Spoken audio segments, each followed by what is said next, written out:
Good day everyone! Welcome back to our math class. Halina't matuto. Can you think exponentially? Changes. What types of new technologies exist today that didn't exist when I was your age? In other words, the world is changing exponentially. As a result, we have to find a way to show very large numbers in much easier way. In other words, it would take quite a long time to write 2 times 2 times 2 times 2 times 2 times 2 times 2 times 2. Can't there be a better way? Yes, there is. And that is our topic for this session. Welcome to Quarter 2, Week 5 of your module. I'm Mrs. Maria Ellen M. Lucito, your math teacher. And this is the laws of exponents. After going through this session, you are expected to apply the laws of exponent in multiplication and division of polynomials. So how does a secret spread so fast? Pansin nyo ba? Pagka mga sikreto, kahit pa sabihin mong sikreto, pambilis kumalat. Bakit kaya? The person with a secret tells a friend. The friend promises never to tell anyone. That same friend breaks the promise and tells 2 more friends. The 2 new friends tell 2 new friends.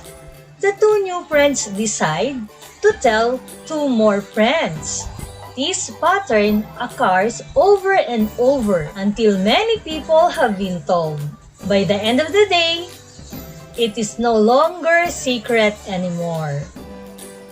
So here is how a secret can spread. As you can see, in round 1, round 2, and so on. So what is an exponent? An exponents are a shorthand way to show a larger number.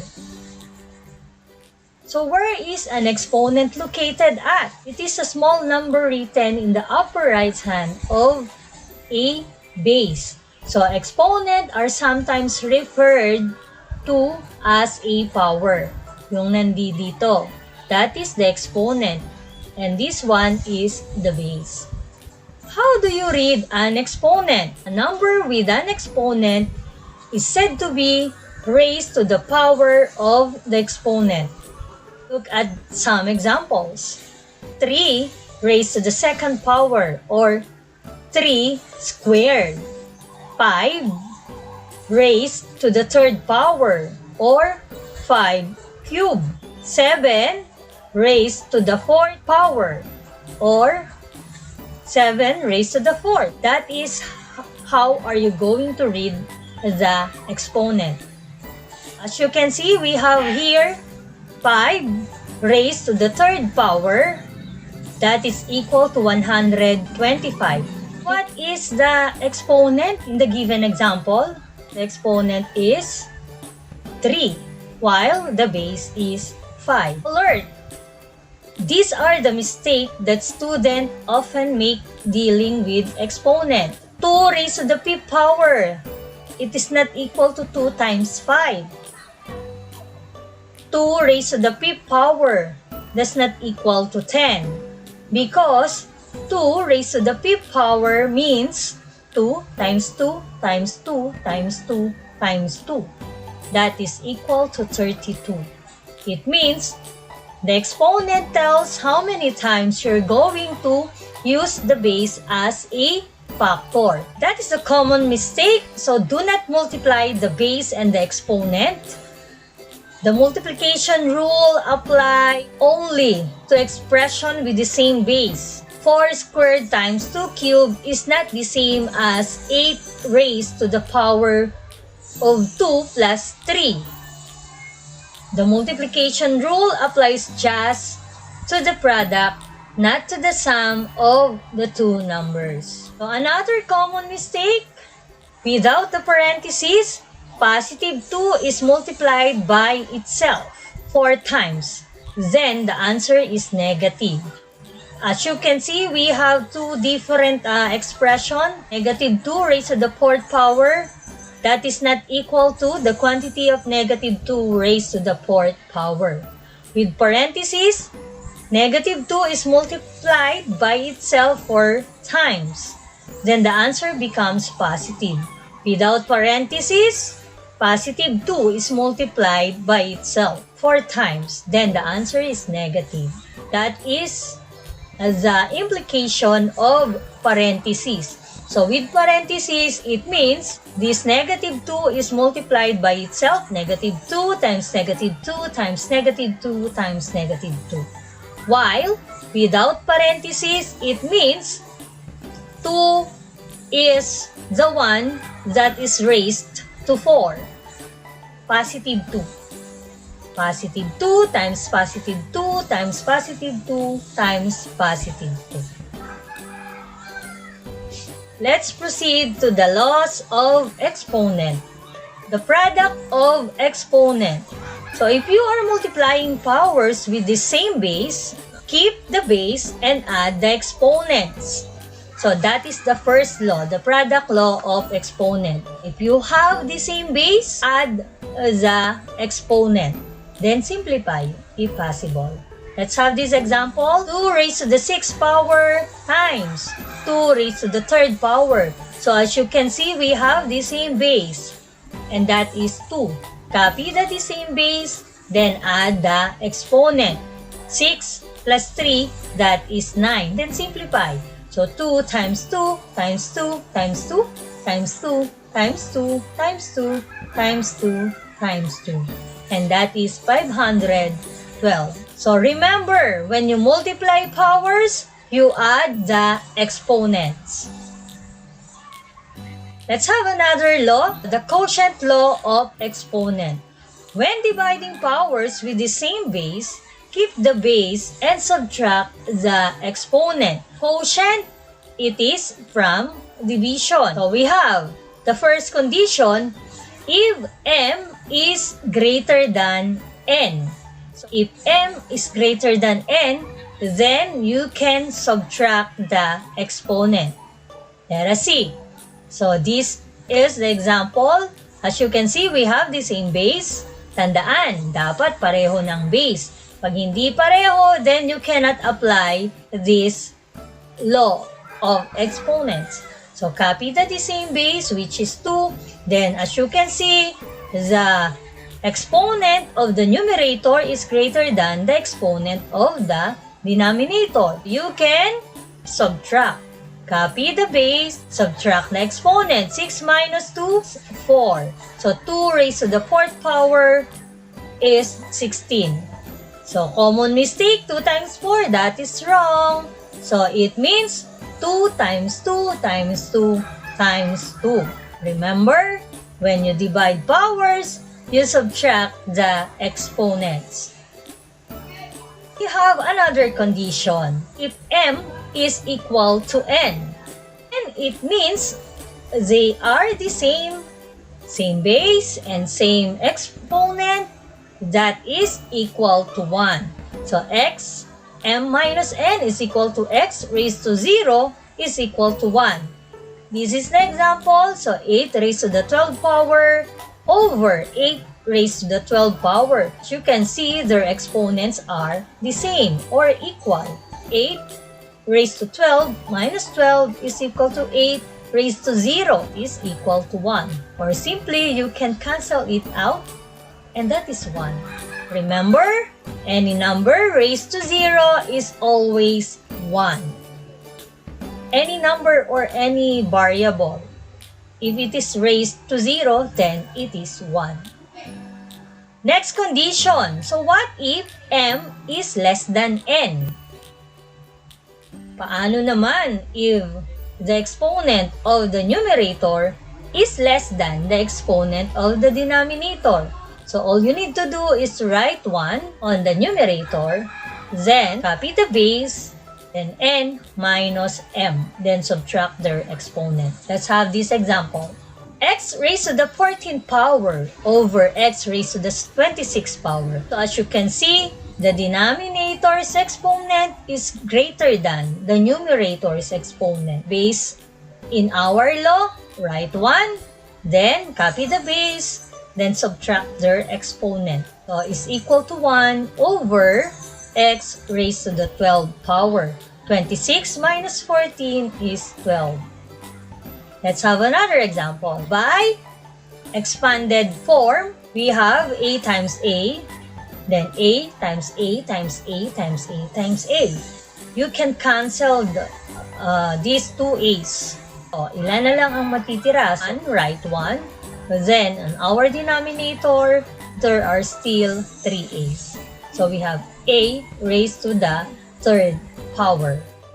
Let's have another laws of exponent, and that is power of a power. So if you are raising a power of an exponent, you multiply the exponent. So as you can see, we have the quantity of x raised to the m power raised to n. All you need to do is to copy the base, then multiply the exponent. The quantity of 3 square raised to the 3rd power is equal to 3. 2 times 3, that is 6. So 3 square raised to the 3rd power is equal to 3 raised to the 6th power. It means 3 times 3 times 3 times 3 times 3 times 3. And that is 729. The quantity of a square over a to the 5th power, all raised to the 3rd power. Just multiply the exponent. Copy the base. A 2 times 3 over a raised to the 5th power times 3 is a raised to the 6th power over a raised to the 15th power.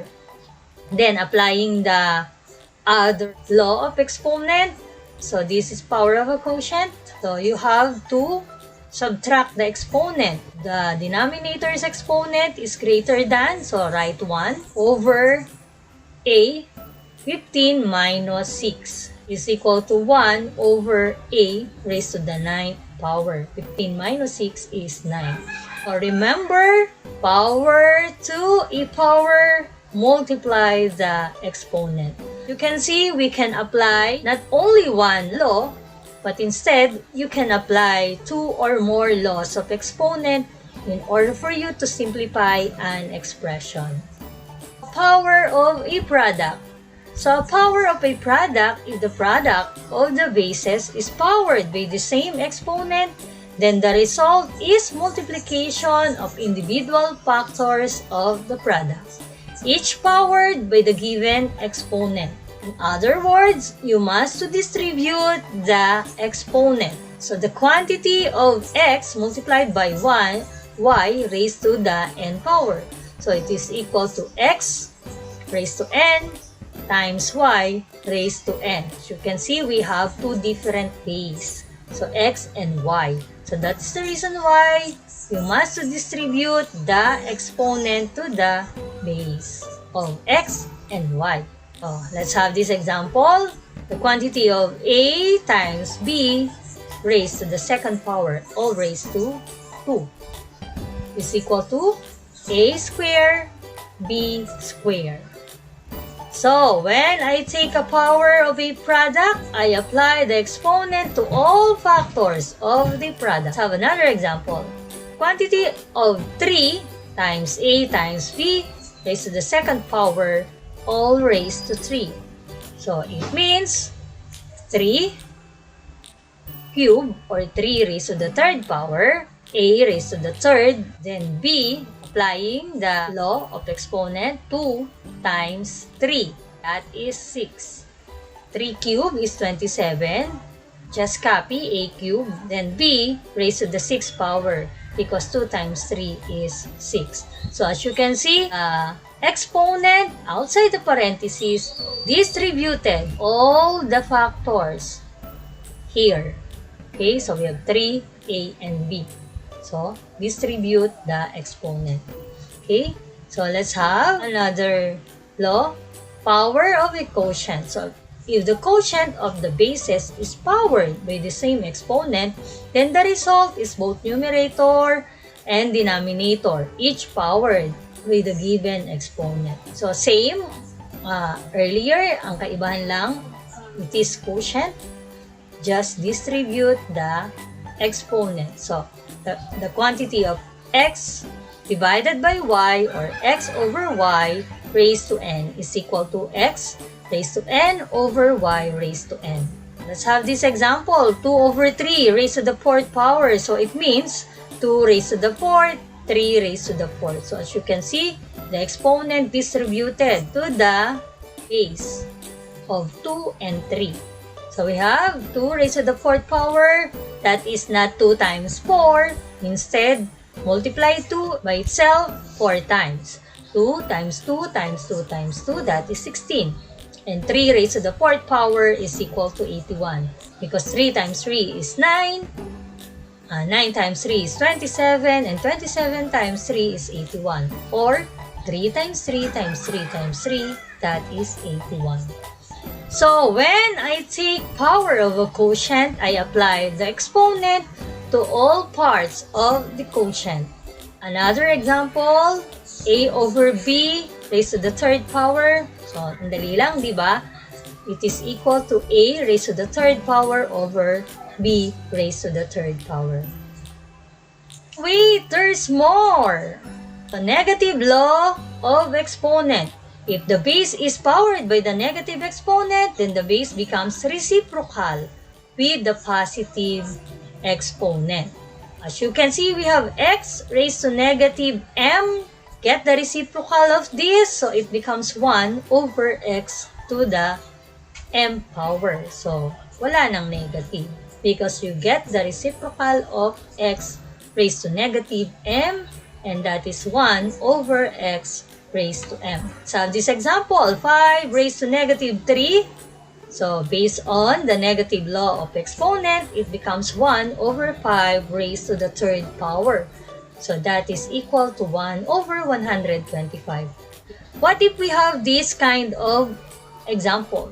1 over 3 raised to negative 2. As you can see, you must to get the reciprocal of the negative. So, instead, mapupunta siya sa numerator. So, or magiging whole na siya. To eliminate the negative sign, you must to get the reciprocal of the given expression. So we have 3 squared is equal to 9. But if we have this example, the quantity of a over b raised to negative 3. So if you distribute the negative 3 on our bases, so we have a raised to negative 3 over b raised to negative 3. Have negative exponent, applying the law of exponent, get the reciprocal. Pagbabaliktarin mo. The numerators becomes the denominator, and the denominator becomes your numerator. So, b raised to the 3rd power over a raised to the 3rd power. When I have a negative exponent, I switch the base to its reciprocal with a positive exponent. If the base with the negative exponent is in the denominator, it moves the numerator to lose its negative sign. Wala nang negative. So, bawal ang nega. Let us continue. Zero law of exponent. Kanina nabanggit ko na to.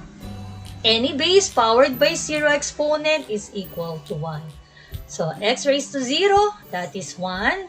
5 raised to 0 is equal to 1. And a raised to 0 is equal to 1. What if we have 0 outside the parentheses is enclosed by a parenthesis and the exponent is 0, that is 1. So 5 times a raised to 0 is equal to 1. But if we have 100 raised to 0, it is 1. Again, any base powered by 0 exponent equals to 1. So 0 becomes factors of a base equal to 1. What makes sense? Every power has a coefficient of 1. Tandaan nyo ha. Every power has a coefficient of 1.